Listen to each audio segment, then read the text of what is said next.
In the meanwhile, perhaps everyone can like introduce themselves and to like break the ice. Okay. Yeah. Let's go by you, Harry.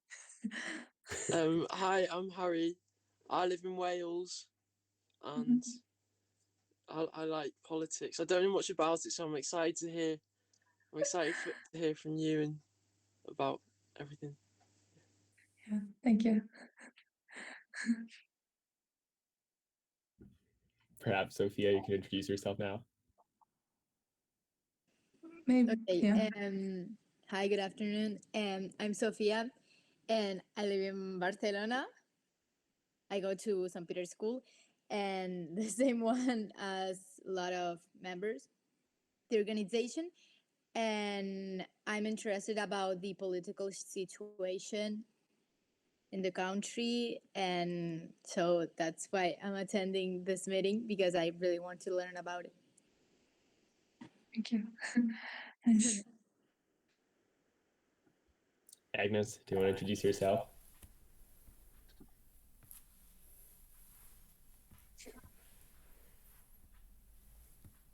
Maybe I can introduce myself. Yeah, sure. Yeah, my name is Malika. I am from Kyrgyzstan. I don't know if you know, but it's in Central Asia. It used to be part of USSR back in the days. And yeah, I graduated from the OESC Academy in Bishkek. Do you guys know about OESC? No. It's an organization for security and cooperation in Europe. There are 57 countries, I think, part of this organization. This is pretty huge. This is a pretty huge thing, and it has only one academy in Bishkek. And I earned my master's degree there, and that's it. That's Nice. Yeah. Thank you. Lucy, do you want to introduce yourself? Lucy?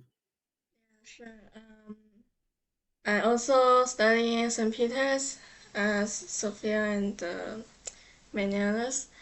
And I also interested in the discussion of politics, and this is why I'm here. I'm sorry, I don't know, the camera didn't turn on, but I think it doesn't matter. Yes. Thanks.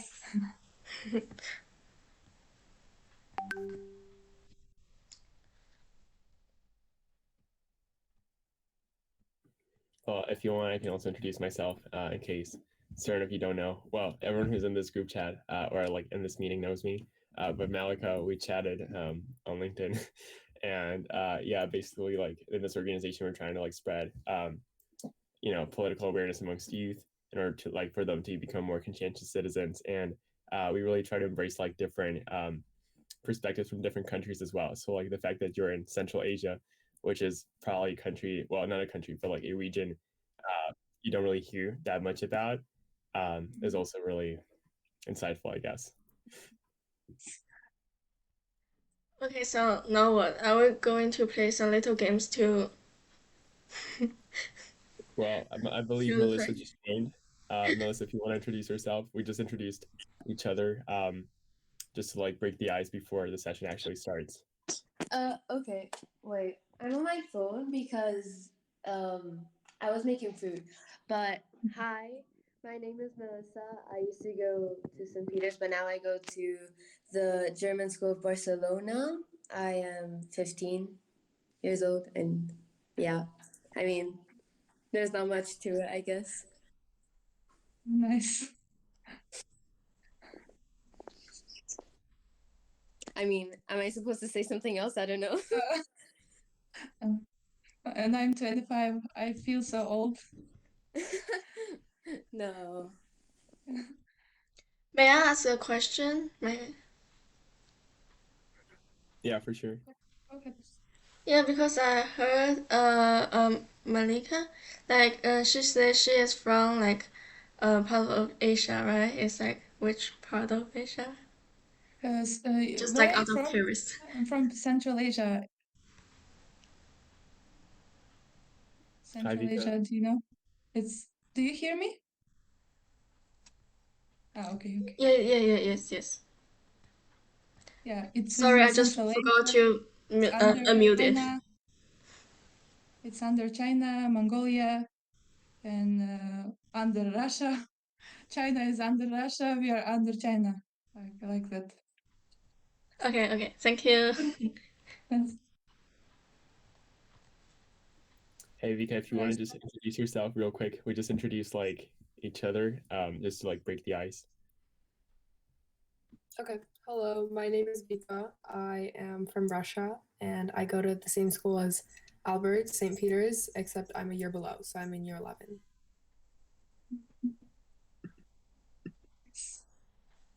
Nice to meet you guys. Should I start? I believe, yeah, there's like a few people missing. I think their computers died. We can wait then. That's okay. Sure, or if anything, okay, maybe like 2 more minutes, and if not, we just get started and they'll just join eventually.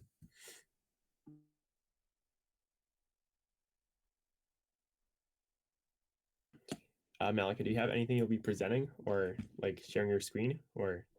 I can start, yeah. I can just set up the screen. Yeah, for sure. Second.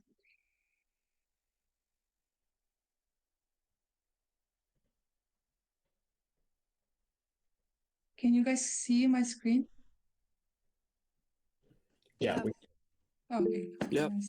Yeah. Hi, Jerome. Hello. Sorry I'm late. I had an airing. It's fine. Okay. We're gonna wait 1 more minute, and afterwards we'll get started. Yeah, that's okay. That's okay. Don't feel awkward. I will wait.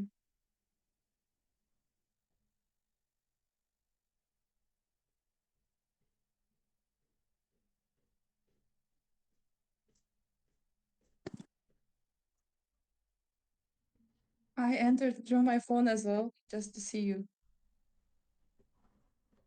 Only thing I see is my screen now.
Okay, I think we can start the presentation now. Yeah.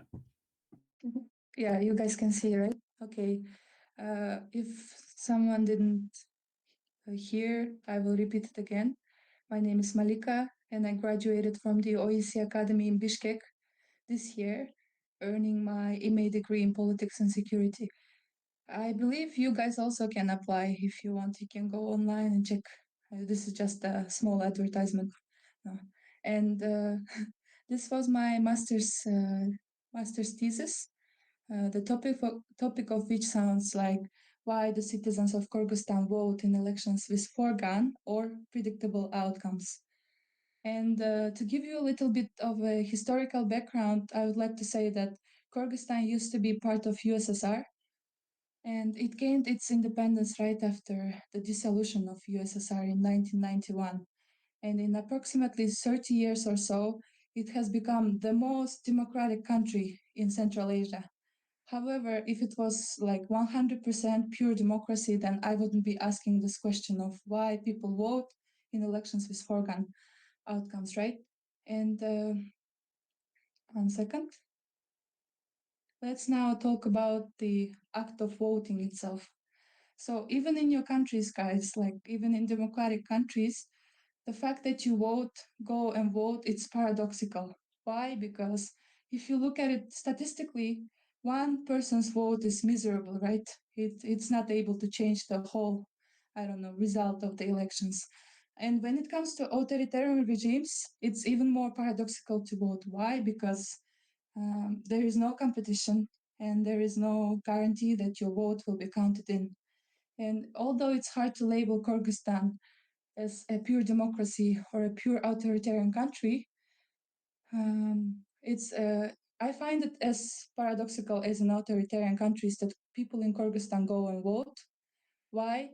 Because, as I told before, there is no competition, only in presidential elections, no competition and no guarantee that your vote will be counted in.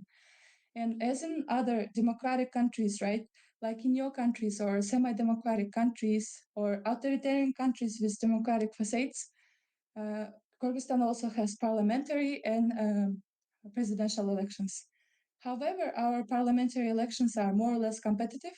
That's why the focus of today's topic, focus of my master's thesis topic is on presidential elections only, which are not competitive. So if you take a look at the picture, these six people were presidents. 5 people were presidents, and the last person on the right is the current president of Kyrgyzstan. And when I say elections with foregone or predictable outcomes, I mean all the presidential elections except the presidential election in 2017, this guy. It was more or less competitive. That's why I'm not including in my definition. And also the first presidency of Askar Akayev. This person was our first president after gaining independence. And he was elected without elections first time. And this only woman president in Kyrgyzstan was this woman, Rosa Otunbayeva. And she did not have elections because she was a president during the transitional period. And how can we be sure that these presidential elections that are included in my definition are not, are predictable? How can we say that? It's because all the time, constantly, it happened like that these presidents beforehand were incumbent candidates. They were prime ministers. And it always happened that incumbent candidates won the elections for the presidency. And I think this is a great indicator. And there was not, never did the opposition candidate win the presidency seat. And another indicator that presidential elections were predictable is prevailing moods in pre-election polls. Like always, if you know, before the presidential elections or any other elections, there are surveys in any country, I think, and in Kyrgyzstan, before the presidential elections, lots of surveys happened, and people mentioned that incumbent candidate was individually strong, something like that, and it could happen due to media coverage. In Kyrgyzstan, I think media is controlled by the government, and usually the incumbent candidates receive positive comments, pre-election, in the pre-election period. And ODHR reports also said that, for instance, Bakiyev, one of our presidents, was dominant and better resourced. He received extensive coverage in the media. And here's my research question again. It's the topic of my MA thesis and also the research question. So why do citizens of Kyrgyzstan vote in elections with foregone outcomes? I said to myself, like there is an established pattern in Kyrgyzstan that always incumbents come to power, and I thought to myself, why then millions of people go and vote each time? Because everyone knows beforehand that incumbent candidate will win, and that's why I asked this research question. And like when you're doing master's degree or bachelor's degree, you have to do literature review. You cannot just claim, that this is like that, that this is the fact. And so to search for an answer to this question, I turned to authoritarian elections literature because Kyrgyzstan's presidential elections and authoritarian elections were similar in a way that they both had no competition. And that's why I read all of these, articles. There were more, and mostly in authoritarian elections, scholars have resorted to explanations having to do with economic reasons. They said, okay, if you have authoritarian elections, then people are most likely voting due to money, material reward, coercion. Consequently, they missed a well-known and well-studied phenomenon in democratic contexts, such as civic duty. They thought, okay, in authoritarian elections, having the sense of civic duty is illogical, there is manipulation, voting manipulation, and etc. And the fact that you could have in authoritarian elections the sense of civic duty is strange, right? And that's why they overlooked this variable of civic duty.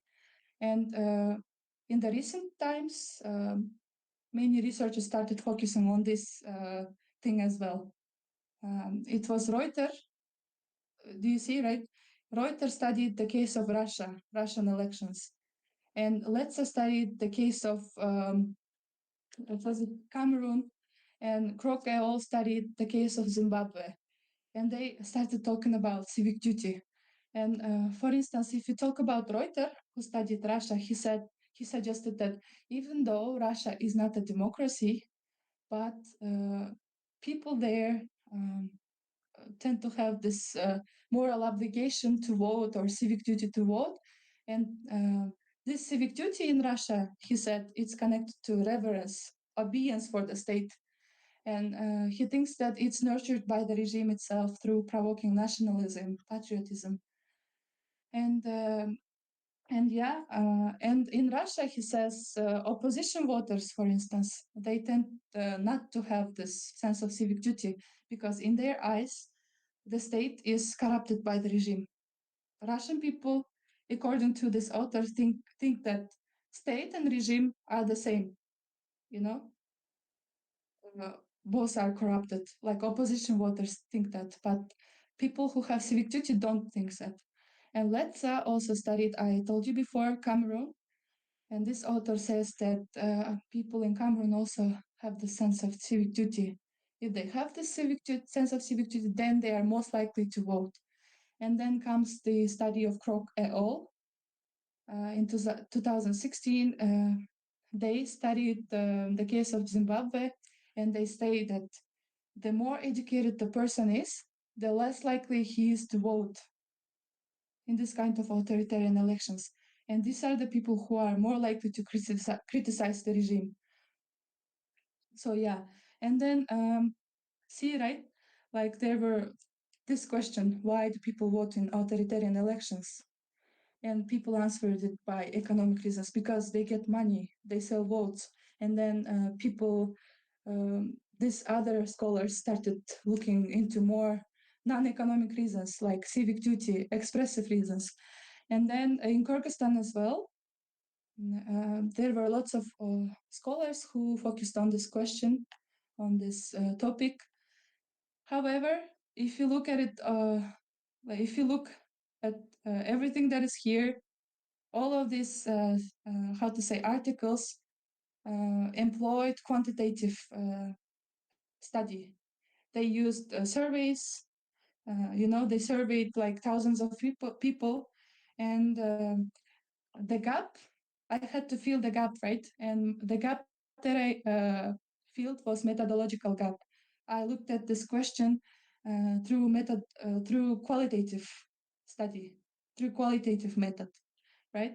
And then see, like, when these scholars used quantitative study, they had this kind of clear-cut variables like civic duty. Why do you vote? And then people answer civic duty, and they fixate this. And then if we look at this page, you will see a theoretical framework. I combined this from the literature that I read. However, since, as you might know at this point, my study was based on a qualitative data. I had this open-ended research with no preset hypothesis. I just asked people, why do you vote in Kyrgyzstan? And I had no multiple variations. I asked them and they answered. And this theoretical framework, I did not test this, but rather I used this when I was analyzing empirical data, the data that I collected on the interviews. So yeah, it was a qualitative study, and here is the picture, right, that explains my methodology. This was my research question: why citizens of Kyrgyzstan vote in elections with foregone outcomes? And then to understand, for people to answer this question, I had to use qualitative data. I had to use interviews. And my main aim was to gain more in-depth understanding of this topic. And there were several steps of me collecting the data. Firstly, I recruited people. I gave them this multiple choice questions, asking them if they voted in presidential elections that are included in my definition. And second of all, I collected this in-depth interviews. If the person answered yes to the question, if you voted in presidential elections, then I told them, could we please make an interview and you could answer my questions? And these interviews lasted for 30 to 40 minutes and so on. And then I transcripted all the data. I had 21 voters. I transcripted data, and then I did content analysis. And then, yeah, this is how I did my research. Next, we have, one second. So these were the results. I have to mention it again that the results that I gained cannot be generalizable to whole Kyrgyzstan, because I did not ask thousands of people. First of all, I didn't have time. Second of all, I didn't have money to do that. And that's why I did a qualitative study. So many people answered. I asked, why do you vote in Kyrgyzstan? How can you vote knowing that your vote can be manipulated, How can you vote knowing that you don't have a guarantee that your vote will be counted in? It's usually what happens in Kyrgyzstan, right? The votes can be manipulated. Someone can vote instead of you if you don't go. And people answered, I vote to vote against the incumbent candidate. They said, I vote to support the opposition. This for the first, group of people who answered this. And other people answered to prevent falsification. They are aware of these things happening in Kyrgyzstan, and they said, if I don't go and vote, I know that they will falsify my votes, and my votes will go to specific candidate, and that's why they vote. And third reason they vote is because of civic duty. And many people want to vote to take off the responsibility from their chest. They feel this moral obligation. And like 2 slides left, and findings. So let's studied Cameroon, right? Reuters studied Russia. Let's us and Reuters theory about non-economic voting in authoritarian elections in Cameroon and Russia seemingly applies to Kyrgyzstan as well. Kyrgyzstani people also vote not only because of money, but also because they want to express, they want to vote against the incumbent candidate, etc. And while in Cameroon and Russia, civic duty equals reverence for the regime, in Kyrgyzstan, I found out that it's not. Like, even opposition voters in Kyrgyzstan vote due to civic duty. They believe that if they vote, Kyrgyzstan will become a better country,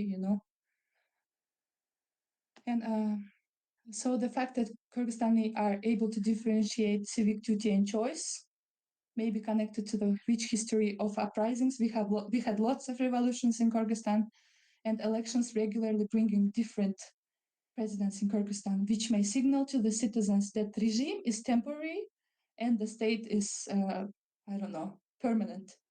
Kyrgyzstani people are able to differentiate the words regime and state. And so in general, I found out that Kyrgyzstani people are aware of vote selling that's happening in Kyrgyzstan.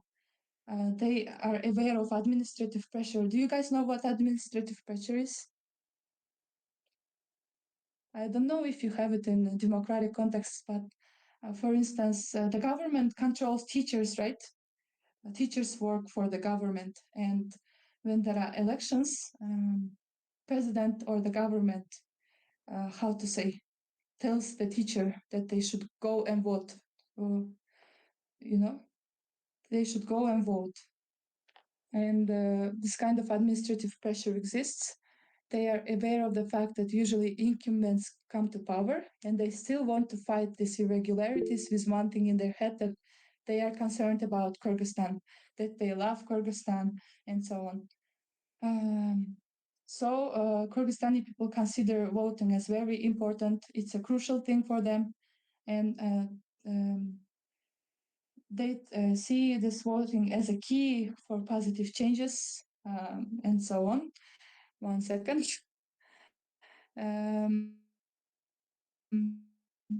They see voting, I told this, they feel proud to be able to exercise their right to vote in, in a world that's becoming more and more authoritarian. And that is the reason they vote, both the opposition and regime supporters. Both the groups see voting as a civic duty. They connected to love and concern towards Kyrgyzstan to remind, and that's it. And with this qualitative interview, I was able to unpack these clear-cut variables such as civic duty. I was able to explain what does it mean in Kyrgyzstan.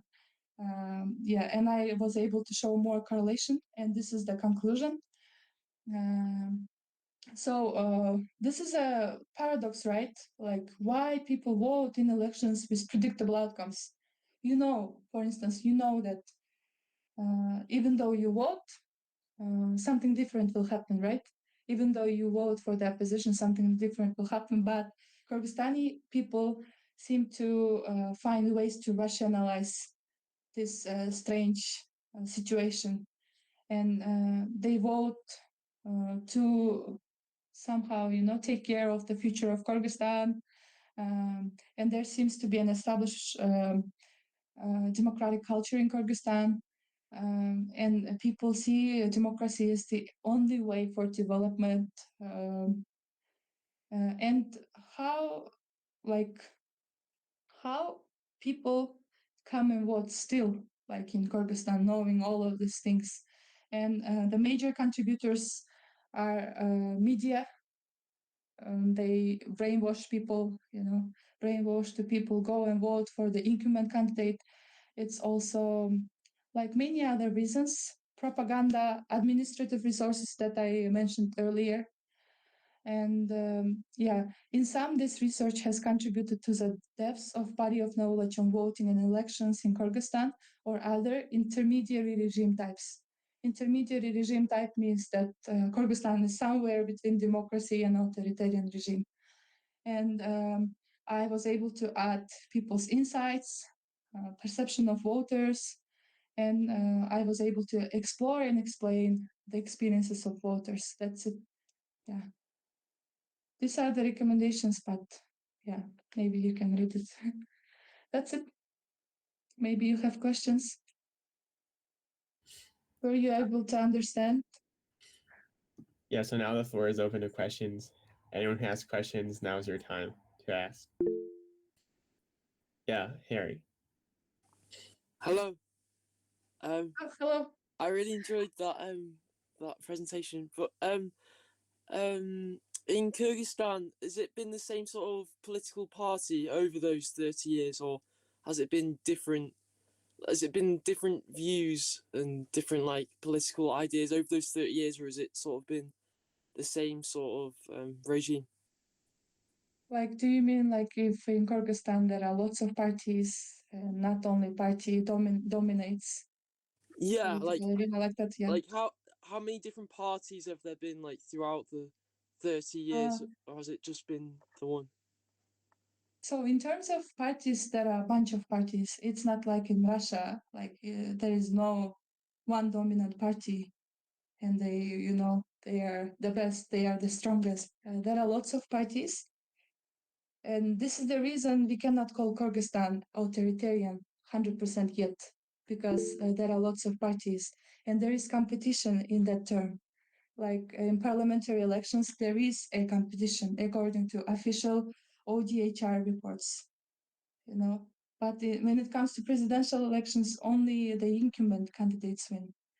So for the presidencies, I mentioned about 6 presidents, right? And 4 of them, I think, come from different parties. But it's the fact that incumbent, the person who is in power, always comes to the power, to the presidency. But there are lots of parties.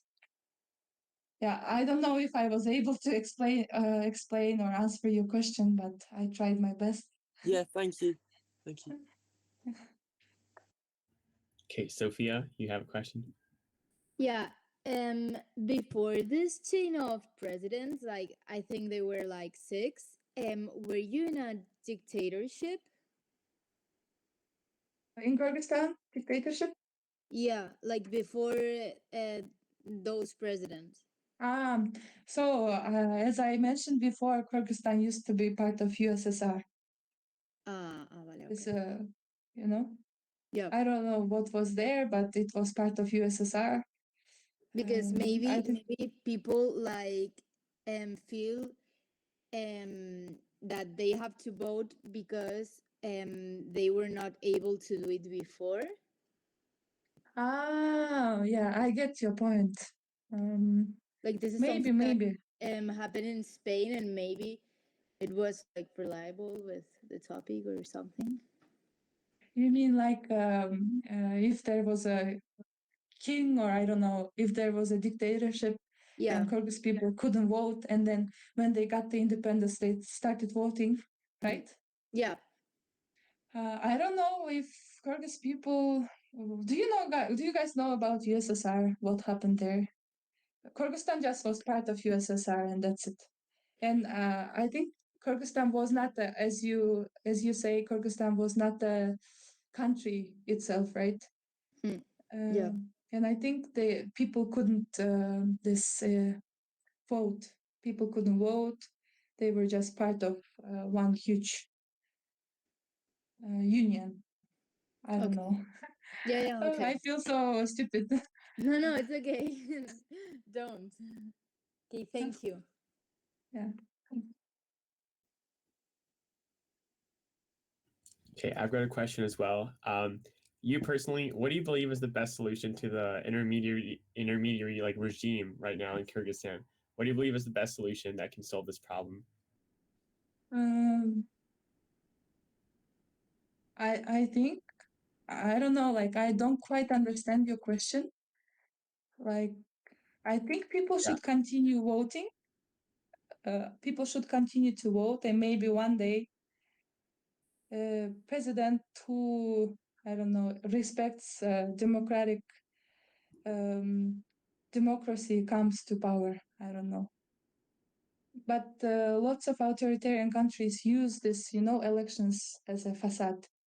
They use it to, how to say, hide the authoritarian regime that is happening in the country by saying, oh, we have elections, we are a democracy, but in fact, it's an authoritarian country. I don't know. I think people should continue to vote. I don't know. But if there's like, I am sorry. It's okay.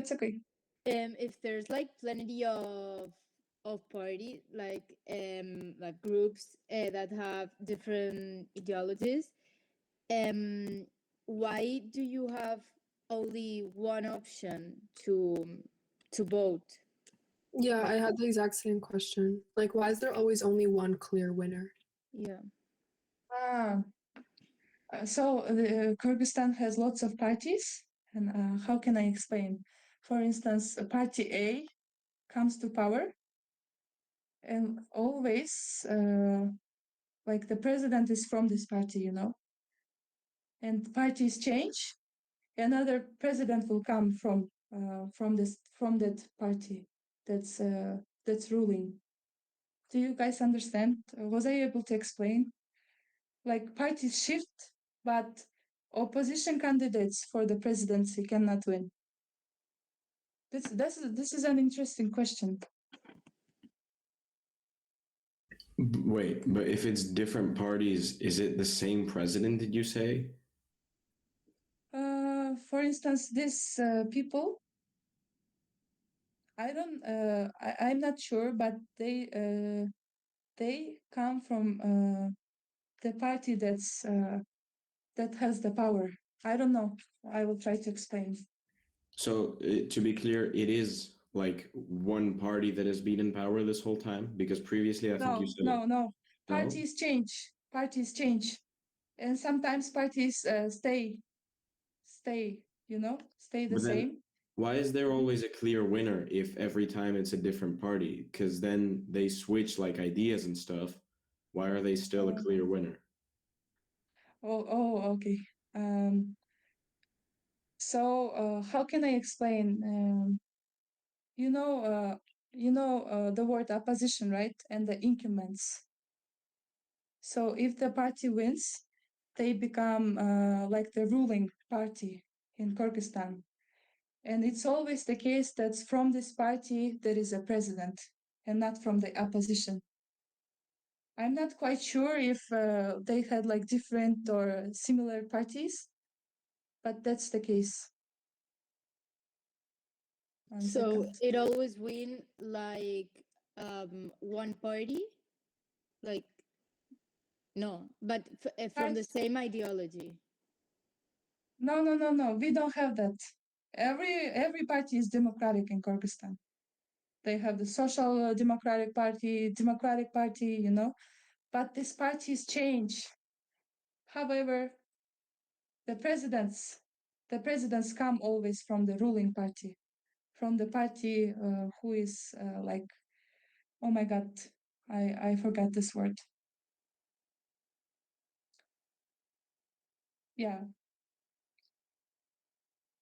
Let me do this like this. I will search for a clear answer, and maybe I can send it to Albert and he can share with you guys. This is a really interesting question. I didn't think of that part.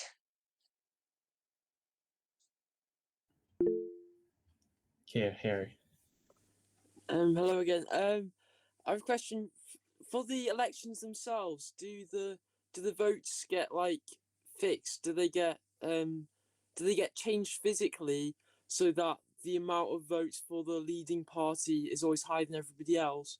Or when they receive the votes and say Party B has got more than Party A, do they just lie and say that Party A's got more so they can stay in power? Or do they change the votes themselves? Thanks. Yes, it happens. Right now, they have like how to say better mechanisms, and you cannot like feel it right away. You cannot see it right away, but they do it. Like vote falsifications happen in Kyrgyzstan. For instance, if you are a Kyrgyzstani person and you don't go and vote, and maybe instead of you, someone will vote. This kind of like strange things happen, you know, in elections. Yes, that's why it's very strange that people still go and vote, because everyone is aware of these things happening. Yeah. Do you believe it is feasible to finally put a stop to these things from happening, or? Like as a Kyrgyzstani person, I don't believe that Kyrgyzstan will become democratic right away. You know, that like path from authoritarian country to democratic country is very long. And Kyrgyzstan, I think, gained its independence just in 1991. And maybe it's in its way to more democratic country, but with these leaders that are today that have power, I don't believe that Kyrgyzstan will become democratic any soon, you know. There will be no falsifications, everything will be transparent, blah, blah, blah, no. And maybe later on, like in 20, 30 years, when different people, different generation comes to power, maybe then. But right now, no. Because also, you know, this theory of your neighbors. Kyrgyzstan has like lots of neighbors, Central Asian neighbors, like Uzbekistan, Tajikistan, and Russia, China, they are all authoritarian. And there is a theory that says that if you have authoritarian neighbors, then you will also be authoritarian. I didn't see an exclusion to this theory yet. And maybe it also depends on, you know, who is nearby to your country. Well, thank you. Are there any more questions in the house? Like you mentioned, those neighboring countries, do they have influence over the elections? Like, do maybe China and Russia, do they have an influence in who wins the elections, or do they support the party that's in charge? I think it's how do you say, like some kind of theory. There is something, but you don't know if it's true. What was it like in English? Do you guys know? I'm not quite able to explain, but those things might be happening, but no one knows. You know, Putin must be supporting the incumbent candidate. But yeah, like it's there is a strange pattern in Kyrgyzstan. Usually, when someone is to become a president, they go and visit, you know, Putin. This kind of things happen, but I don't know if it's true or not. I cannot claim that it's like, yeah, 100% it's like that. No.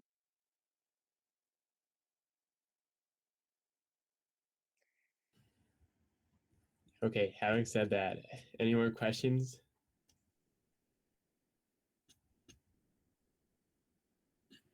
Maybe I can like put my 2 coins here. No, so I think Mark and Vika or someone else caught me off guard. They challenged me a bit, and I think I'm going to research and send to Albert my answer. But guys, you should like know that I'm not a PhD student, right? I just did my master's, and it's not a big deal. Yeah, I also have like how to say flaws because I'm not a PhD student. I'm not like the master, you know. I'm not.